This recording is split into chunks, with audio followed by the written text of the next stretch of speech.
Hello दोस्तों, नमस्कार। कैसे हैं आप सब लोग। तो दोस्तों, स्वागत है आपका मेरे यूट्यूब चैनल सुनील कौशल में। दोस्तों, वोट किसको दें और किसको ना दें, ये बड़ा असमंजस रहता है। खासकर जो अभी 18 साल में के हुए हैं बच्चे और अब एडल्ट कैटेगरी में आ गए हैं और फर्स्ट वोटर हैं, उनको तो ज़्यादा कन्फ्यूज़न होता है। मैंने उसको वोट देना है, मैंने उसको वोट देना है।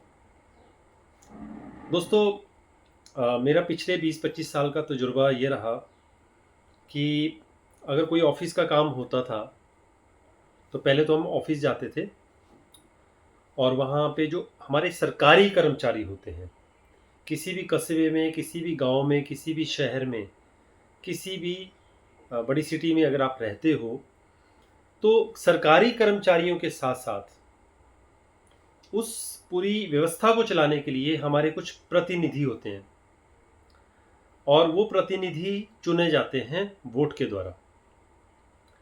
अगर हमारा कोई काम फंस गया होता है, काम नहीं हो रहा होता है, काम डिले हो जाता है, तो वो जो प्रतिनिधि होते हैं जिनको हम चुनते हैं वोट के ज़रिए, वो उनको एक पावर होती है सरकार की तरफ से और वो उन ऑफिशियल से मिलके जहां आपका काम नहीं बन पा रहा है, या तो वो आपका काम करवा देते हैं या फिर वो उनकी रिपोर्ट कर सकते हैं आगे गवर्नमेंट को, या आपके ये सरकारी कर्मचारी ढंग से काम नहीं कर रहे। ये सरकारी कर्मचारी को, एक बहुत पहले की बात है, एक लिस्ट निकली थी टाइम जोन की, अभी भी होगी, कि सरकारी कर्मचारियों को जैसे मान लो कोई आधार कार्ड बनना है, आपको 7 दिन के अंदर अंदर आधार कार्ड नहीं बनता है, तो आप इस नंबर पे कंप्लेंट या इस ईमेल आईडी पे कंप्लेंट कर सकते हैं। या फिर आपका ये सर्टिफिकेट नहीं बना, वो सर्टिफिकेट नहीं बना, तो लेकिन जो गांव या छोटे कस्बे होते हैं वहाँ पे लोग मेल करने की बजाय अपने प्रतिनिधि से मिलते हैं कि देखो जी, ये काम नहीं कर रहे हैं, ये लटका रहे हैं मुझे। तो प्रतिनिधि अगर अच्छा होगा, जैसे कोई स्टूडेंट है और उसके टीचर अच्छे होते हैं तो उसके लिए अच्छा करने की कोशिश करते हैं, वैसे ही हमारे कस्बे से जो प्रतिनिधि होता है, चाहे वो प्रेसिडेंट है, चाहे वो एमएलए है, चाहे वो पार्षद है, चाहे वो अध्यक्ष हैं, है ना, चाहे मंत्री हैं, उनको हम चुनते हैं। तो अब जब हम चुनते हैं तो वो 5 साल के लिए फिर फिक्स हो जाते हैं दोस्तों।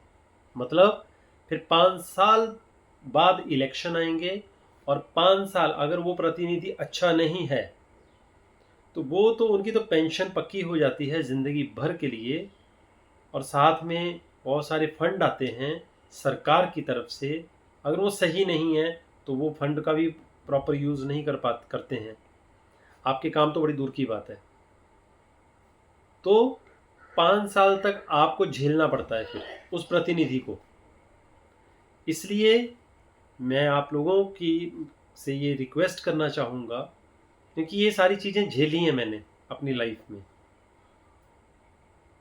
जिसको हम चुनते हैं तो किस आधार पर चुनना है किसी भी प्रतिनिधि को, मतलब किसको वोट देना चाहिए। मैं किसी पार्टी की तरफ से नहीं हूँ, ना मैं किसी पार्टी का नाम लूँगा यहाँ पे। अगर प्रतिनिधि पढ़ा लिखा है, ऐसा नहीं है कि कम पढ़े लिखे प्रतिनिधि नहीं बन सकते, समझदार होने चाहिए, आपको समय देने वाले होने चाहिए, है ना। अब मान लीजिए कोई फिल्म एक्टर है, आप उसको वोट दे रहे हो, वो एमएलए के लिए खड़े हो जाते हैं, तो वो फिल्में नहीं छोड़ेंगे दोस्तों। और आपको पता है, मैं यूट्यूब पे आपको वीडियो बनाता हूँ, पूरा पूरा दिन निकल जाता है। अगर मुझे 4 काम और दे दिए जाए सामाजिक तौर पर, ठीक है, ऐसे एमएलए बन जाए या पार्षद बन जाए, फिर तो ये काम मुझे छोड़ना पड़ेगा। तो वो फिल्में नहीं छोड़ेंगे। जब वो पता है कि फिल्में नहीं छोड़ेंगे तो आपके काम कौन करने आएगा, क्योंकि लोग बोलेंगे भाई प्रतिनिधि तो उसको चुना था आपने, वोट तो उसको दिया, उसको बोलो। तो आपके 5 साल बर्बाद, मतलब आपके वो 5 साल बेकार हुए, आपके शायद ही कोई काम बनेंगे। जो आपकी नज़रों के सामने है, जो आपको टाइम टू टाइम मिलते रहते हैं या आपके एरिया में आते रहते हैं, बातचीत पूछते रहते हैं, चाहे वो सिलेक्टेड हैं चाहे नहीं हैं, लेकिन आपका उनके साथ तालमेल है, उनको वोट दीजिए। जो आपको समझदार लगते हैं, पढ़े लिखे लगते हैं, लगता है कि हाँ, ये जो बातें बोलते हैं उन बातों में दम है, उनको वोट दें। जो आपके लिए लड़ाई करते हैं, आपके लिए खड़े होते हैं, हर स्टैंड लेते हैं हर जगह पे, खासकर गरीबों के लिए, बेरोजगारों के लिए, और जिनमें कुछ दम है, गट्स है बात करने के आमने सामने, उनको वोट दें।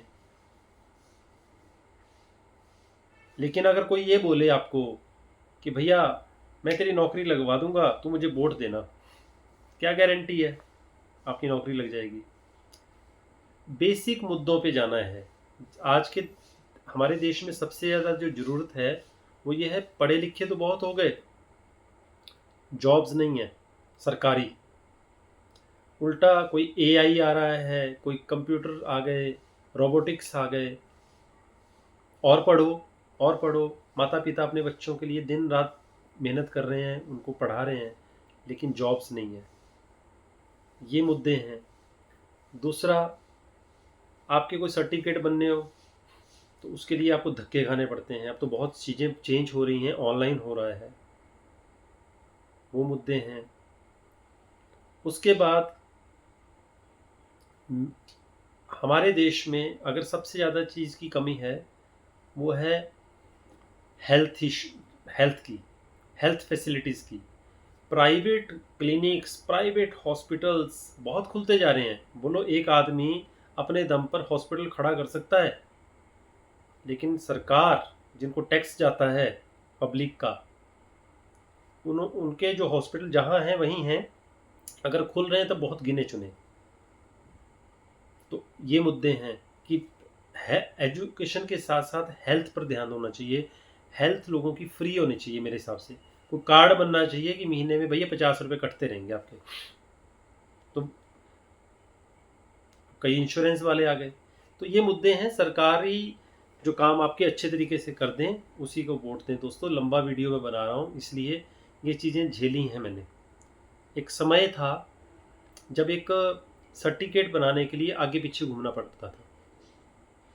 एक कमेटी के सेक्रेटरी के बाहर, वो बाहर खड़ा रखते थे और कई बार पूछना पड़ता था सर कितना टाइम लगेगा, तो बोलते थे चलो कल करेंगे अब आपका काम, आज नहीं होता।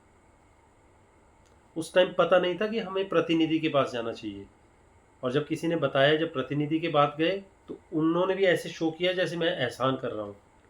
These are elected people sir. दोस्तों ये आपके सेवक हैं, इसलिए वोट किसको देना है? जो आपकी बात ध्यान से सुने, आपकी बात को ध्यान से समझे, सामाजिक कार्यों में वो काम कर रहे हों, सामाजिक कार्यों में इन्वॉल्व हों, अपना समय देते हों और जुमलेबाजी ना करते हों किसी भी तरह की, ऐसी जगह वोट दें। नमस्कार। कोई बात बुरी लगी हो क्षमा कीजिएगा, लेकिन क्योंकि आने वाली पीढ़ियों के लिए अच्छी सरकार और अच्छे हमारे इलेक्टेड मेंबर होने चाहिए, तभी भला हो सकता है। वीडियो अच्छा लगा तो लाइक ज़रूर कर लेना, चैनल अच्छा लगा तो सब्सक्राइब ज़रूर कर लेना। बहुत बहुत शुभकामनाएं।